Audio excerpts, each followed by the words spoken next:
ഏത് വശത്തോട്ട് തിരിഞ്ഞാലും മണൽ, അതിതീവ്രമായി പ്രകാശിച്ചു നിൽക്കുന്ന സൂര്യൻ, എവിടെ നോക്കിയാലും ആരെയും കാണാൻ കഴിയാത്ത വിജനത.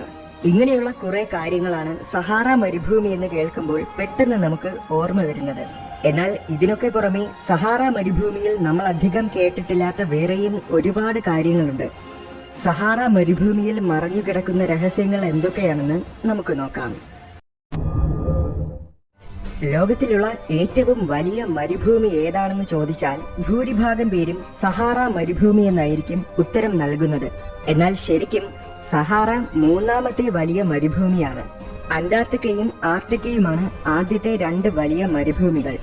ധ്രുവങ്ങളിലുള്ള ഈ രണ്ട് പ്രദേശങ്ങളും തണുത്ത മരുഭൂമികളാണ്. എന്നാൽ സഹാറ തീവ്രമായ ചൂടുള്ള മരുഭൂമിയും. നോർത്ത് ആഫ്രിക്കയിലാണ് സഹാറ സ്ഥിതി ചെയ്യുന്നത്. 92 ലക്ഷം സ്ക്വയർ കിലോമീറ്റർ വിസ്തീർണതയുള്ള സഹാറയ്ക്ക് നമ്മുടെ ഇന്ത്യയുടെ 3 മടങ്ങോളം വലിപ്പമുണ്ട്. മരുഭൂമി എന്ന അർത്ഥമുള്ള സഹ്റ എന്ന അറബി വാക്കിൽ നിന്നുമാണ് സഹാറ എന്ന പേര് വന്നത്. അതുകൊണ്ട് യഥാർത്ഥത്തിൽ സഹാറ മരുഭൂമി എന്ന് പറയേണ്ട കാര്യമില്ല, സഹാറ എന്ന് മാത്രം പറഞ്ഞാൽ മതി. എന്തായാലും സഹാറ വളരെ വലിയൊരു മരുഭൂമിയാണ്. ഒരു വശത്തു നിന്നും മറുവശത്തേക്ക് പോകാൻ 4800 കിലോമീറ്റർ ദൂരമുണ്ട്. കന്യാകുമാരിയിൽ നിന്നും ജമ്മു കാശ്മീർ വരെ പോകാൻ പോലും അത്രയും ദൂരമില്ല എന്ന കാര്യം ഓർക്കണം. കാലങ്ങൾ കഴിയുന്നതിനനുസരിച്ച് സഹാറയുടെ വലിപ്പവും മാറിക്കൊണ്ടിരിക്കുകയാണ്. കഴിഞ്ഞ 100 വർഷങ്ങൾക്കിടയിൽ സഹാറ 10% കൂടുതൽ വലിപ്പം വച്ചു. അതിന്റെ ഒരു പ്രധാന കാരണം മനുഷ്യർ തന്നെയാണ്. പിന്നെ കാലാവസ്ഥകളിൽ വന്ന വ്യതിയാനങ്ങളും. സഹാറയിൽ പല ഇനത്തിലുള്ള ധാരാളം ജീവജാലങ്ങളുണ്ട്. ഒപ്പം മനുഷ്യരും. 25 ലക്ഷം പേര് സഹാറയിൽ ജീവിക്കുന്നുണ്ട്. നദികളുടെയും കുഞ്ഞു കായലുകളുടെയും ഒക്കെ കരയിലാണ് അവർ ജീവിക്കുന്നത്. പിന്നെ ഓരോരോ ദേശങ്ങളിലായിട്ട് ചുറ്റി നടന്ന് നാടോടികളായിട്ട് ജീവിക്കുന്നവരും ഒരുപാട് പേരുണ്ട്. സഹാറ മരുഭൂമി എന്ന് പറയുമ്പോൾ ആദ്യം ഓർമ്മ വരുന്ന ദൃശ്യം എന്നത് മണൽ കൂനകളാണ്. ശരാശരി 200 മീറ്റർ മുതൽ 300 മീറ്റർ വരെ ഉയരമുണ്ടായിരിക്കും ഇവിടുത്തെ മണൽ കൂനകൾക്ക്. മുഴുവൻ മണൽ നിറഞ്ഞ സ്ഥലമായിട്ടാണ് പൊതുവെ എല്ലാവരും സഹാറ മരുഭൂമിയെ സങ്കല്പിക്കുന്നത്. അത് ശരിയാണ്, സഹാറയിൽ വളരെ വലിയ തോതിൽ മണലുണ്ട്. എന്നാൽ സഹാറയുടെ വെറും 30% മാത്രമാണ് മണൽ നിറഞ്ഞു കിടക്കുന്നത്. ബാക്കി 70%വും മലനിരകളും തട്ടുകളും താഴ്വരകളും പീഠഭൂമികളും ഒക്കെയാണ്. അത് മാത്രമല്ല, സഹാറ മരുഭൂമിയിൽ ധാരാളം അഗ്നിപർവ്വതങ്ങളുമുണ്ട്. അതിലേറ്റവും വലുതാണ് മൗണ്ട് കോസി. ഏകദേശം 3500 മീറ്ററോളം ഉയരമുണ്ട് ഇതിന്. തൽക്കാലം ഇതൊരു ഇനാക്റ്റീവായ അഗ്നിപർവ്വതമാണ്, അതായത് വിസ്ഫോടനം സംഭവിക്കാത്ത അഗ്നിപർവ്വതം. ഭൂമിയിൽ ഇതുവരെ രേഖപ്പെടുത്തിയിട്ടുള്ളതിൽ ഏറ്റവും ഉയർന്ന അന്തരീക്ഷ താപനില എന്നത് 57 ഡിഗ്രി സെൽഷ്യസ് ആണ്. പക്ഷേ അത് സഹാറ മരുഭൂമിയിലല്ല, മറിച്ച് കാലിഫോർണിയയിലെ ഡെത്ത് വാലി എന്ന മരുഭൂമിയിലാണ് അത് രേഖപ്പെടുത്തിയത്. സഹാറയിൽ രേഖപ്പെടുത്തിയ ഏറ്റവും ഉയർന്ന താപനില 47 ഡിഗ്രി സെൽഷ്യസ് ആണ്. അതിനേക്കാൾ ഉയർന്ന താപനില രേഖപ്പെടുത്തിയിട്ടുള്ളതായിട്ട് പലരും അവകാശപ്പെട്ടിട്ടുണ്ട്. പക്ഷേ നിർഭാഗ്യവശാൽ അതിനൊന്നും തെളിവുകളില്ല. എന്തായാലും പകൽ സമയത്ത് മാത്രമാണ് ഇത്രയും ചൂടുള്ളത്. രാത്രി സമയങ്ങളിൽ രൂക്ഷമായ തണുപ്പാണ്. -4 ഡിഗ്രി മുതൽ -8 ഡിഗ്രി സെൽഷ്യസ് വരെയാണ് സഹാറയിലെ രാത്രി സമയത്തുള്ള താപനില. അന്റാർട്ടിക്കയിൽ മാത്രമല്ല, സഹാറയിലും മഞ്ഞുവീഴ്ച ഉണ്ടാകാറുണ്ടെന്ന് പറഞ്ഞാൽ നിങ്ങൾക്ക് വിശ്വസിക്കാനാകുമോ? പക്ഷേ സത്യമാണ്. പല തവണ സഹാറയിൽ മഞ്ഞുവീഴ്ച ഉണ്ടായിട്ടുണ്ട്. പക്ഷേ അതെപ്പോഴും ഉണ്ടായിരിക്കില്ല.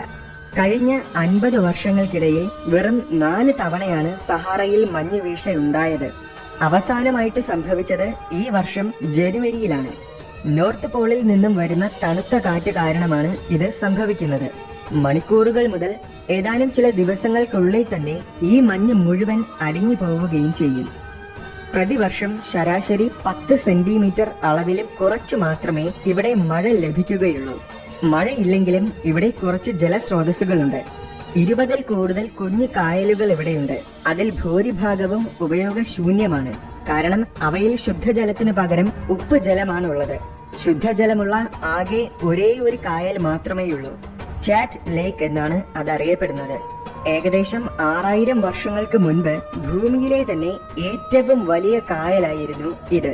ഇന്ന് ഇതിന്റെ വിസ്തീർണത വെറും 350 സ്ക്വയർ കിലോമീറ്റർ മാത്രമാണ്. ഇതിനു പുറമെ 2 നദികളുമുണ്ട്, നൈൽ ആൻഡ് നൈഗർ. ചാഡ് കായലിനെയും നൈൽ നദിയെയും ആശ്രയിച്ചാണ് സഹാറയിലുള്ള ഭൂരിഭാഗം ജീവജാലങ്ങളും അതിജീവിക്കുന്നത്. പല ഇനം ജീവജാലങ്ങളും സഹാറ മരുഭൂമിയിലുണ്ട്. ഫെന്നക് കുറുനരികൾ, ഒട്ടകങ്ങൾ, ഘോരവിഷമുള്ള തേളുകൾ, ഒട്ടകപക്ഷികൾ, മാനുകൾ, പല്ലിവർഗങ്ങൾ, പക്ഷികൾ, അങ്ങനെ ഒരുപാട് ജീവികൾ ഇവിടെ അതിജീവിക്കുന്നുണ്ട്.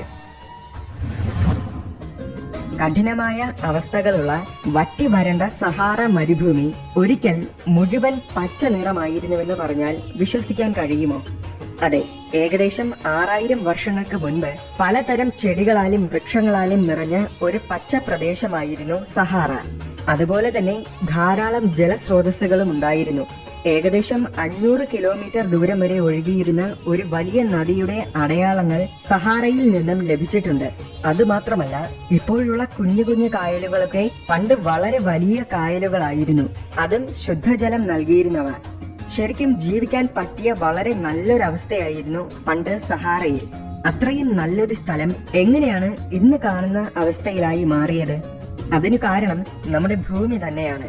ഭൂമി കറങ്ങുന്നതിനനുസരിച്ച് ഭൂമിയുടെ ചരിവും പതിയെ പതിയെ മാറിക്കൊണ്ടിരിക്കുകയാണ്. 24.5 ഡിഗ്രിയിൽ നിന്നും 23.4 ഡിഗ്രി വരെ എത്തി. അപ്പോൾ സഹാറയിൽ കൂടുതലായിട്ട് സൂര്യതാപം ഏൽക്കാൻ തുടങ്ങുകയും ഒപ്പം കാലാവസ്ഥകൾ സഹാറയ്ക്ക് പ്രതികൂലമാവുകയും ചെയ്യാൻ തുടങ്ങി. അങ്ങനെയാണ് പച്ച നിറഞ്ഞ സഹാറ ഇന്നത്തെ രീതിയിലായി മാറിയത്.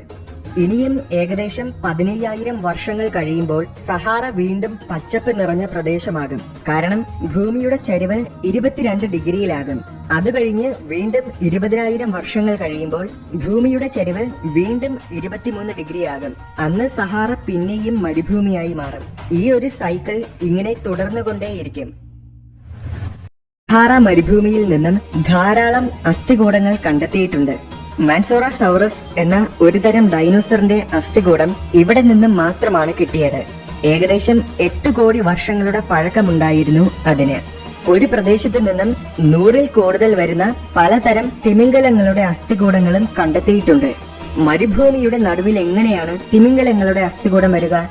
കോടിക്കണക്കിന് വർഷങ്ങൾക്ക് മുൻപ് സഹാറയുടെ ഒരു ഭാഗം കടലിൽ മുങ്ങിക്കിടന്നതായിരിക്കും അതിന് കാരണമെന്നാണ് കരുതപ്പെടുന്നത്. തിമിംഗലങ്ങൾക്ക് പുറമെ കടലാമകളുടെയും മറ്റ് കടൽ ജീവികളുടെയും ഒക്കെ ഫോസിൽസ് ഇവിടെ നിന്നും കണ്ടെത്തിയിട്ടുണ്ട്. സാറ്റലൈറ്റുകൾ വഴി നോക്കുമ്പോൾ സഹാറയിൽ പെട്ടെന്ന് ശ്രദ്ധിക്കപ്പെടുന്ന ഒരു ഘടനയാണ് റിച്ചാർഡ് സ്ട്രക്ചർ എന്ന് പേര് നൽകിയിരിക്കുന്ന ഒരു പീഠഭൂമി. ഐ ഓഫ് ദി സഹാറ അഥവാ സഹാറയുടെ കണ്ണ് എന്നാണ് ഈ പ്രദേശം പൊതുവെ അറിയപ്പെടുന്നത്. വൃത്താകൃതിയിലുള്ള ഈ ഘടനയ്ക്ക് 45 കിലോമീറ്റർ വ്യാസമുണ്ട്. ഒരു ഉൽക്ക വന്ന് പതിച്ചത് കാരണമുണ്ടായ ഒരു ഘടനയായിട്ടേ ഇത് കാണുമ്പോൾ നമുക്ക് തോന്നുകയുള്ളൂ. ആദ്യം ഗവേഷകരൊക്കെ അങ്ങനെ തന്നെയാണ് കരുതിയത്. എന്നാൽ അങ്ങനെ സംഭവിച്ചതായിരുന്നെങ്കിൽ ചുറ്റുമുള്ള പർവ്വതങ്ങളൊക്കെ തകരേണ്ടതാണ്. ഒപ്പം പാറകൾ ഉരുകിയതിന്റെ അടയാളങ്ങളും കാണേണ്ടതാണ്. പക്ഷേ അങ്ങനെ ഒന്നും തന്നെ ഇവിടെ ഇല്ല. ശേഷം അഗ്നിപർവ്വത വിസ്ഫോടനം കാരണമാണോ ഇതുണ്ടായതെന്നും സംശയിച്ചു. എന്നാൽ അങ്ങനെ സംഭവിച്ചതിന്റെയും യാതൊരു അടയാളവും ഇവിടെയില്ല. ഒരുപക്ഷെ ടെക്ടോണിക് പ്ലേറ്റുകളുടെ ചലനം കാരണമായിരിക്കും ഇതുണ്ടായതെന്ന സംശയമാണ് ഗവേഷകർക്ക്. എന്തായാലും തൽക്കാലം ഇതിന്റെ രഹസ്യം എന്താണെന്ന് നമുക്ക് കൃത്യമായിട്ട് കണ്ടുപിടിക്കാൻ സാധിച്ചിട്ടില്ല എന്ന കാരണം കൊണ്ട് തന്നെ അന്യഗ്രഹ ജീവികളുടെ പേടകം വന്നിറങ്ങിയപ്പോൾ സംഭവിച്ചതാണെന്നും പണ്ട് ജീവിച്ചിരുന്ന അറ്റ്ലാന്റിയൻ സമൂഹം ചെയ്തതാണെന്നുമൊക്കെയുള്ള നിരവധി കോൺസ്പിറസി സിദ്ധാന്തങ്ങൾ പ്രചരിക്കുന്നുണ്ട്. യാതൊരു തെളിവും അടിസ്ഥാനവുമില്ലാത്ത അത്തരം സിദ്ധാന്തങ്ങളിൽ വിശ്വസിക്കുന്നതും വിശ്വസിക്കാതിരിക്കുന്നതുമൊക്കെ നിങ്ങളുടെ ഇഷ്ടമാണ്. ഇതിനു പുറമെ പണ്ട് കാലത്ത് ജീവിച്ചിരുന്ന മനുഷ്യർ നിർമ്മിച്ച ധാരാളം രൂപകൽപ്പനകളും സഹാറയിലുടനീളമുണ്ട്. വളരെ കൗതുകകരമായ രൂപകൽപ്പനകളാണവ. ആഫ്രിക്കയുടെ 1/3 ഭാഗവും സഹാറയാണ്. 11 രാജ്യങ്ങളുണ്ട് സഹാറയിൽ. 500ൽ കൂടുതൽ സസ്യജാലങ്ങളും 1000ൽ കൂടുതൽ വൃക്ഷവർഗങ്ങളും 70ൽ പരം മൃഗങ്ങളും സഹാറയിലുണ്ട്. അതിൽ ഭൂരിഭാഗവും ജലസ്രോതസ്സുകൾക്ക് സമീപമാണ് ജീവിക്കുന്നത്. ഭൂമി വിചാരിച്ചാൽ ഒരു സ്ഥലത്തിനെ എത്രമാത്രം മാറ്റിയെടുക്കാൻ കഴിയുമെന്നതിന്റെ ഒരു ഉത്തമ ഉദാഹരണമാണ് സഹാറ. സഹാറയുടെ മണ്ണിനടിയിൽ ഇനിയും ധാരാളം വ്യത്യസ്ത ഇനം ജീവികളുടെ അസ്ഥികൂടങ്ങൾ ഉണ്ടായിരിക്കും. ഭാവിയിൽ അതെല്ലാം നമ്മൾ കണ്ടെത്തുക തന്നെ ചെയ്യും.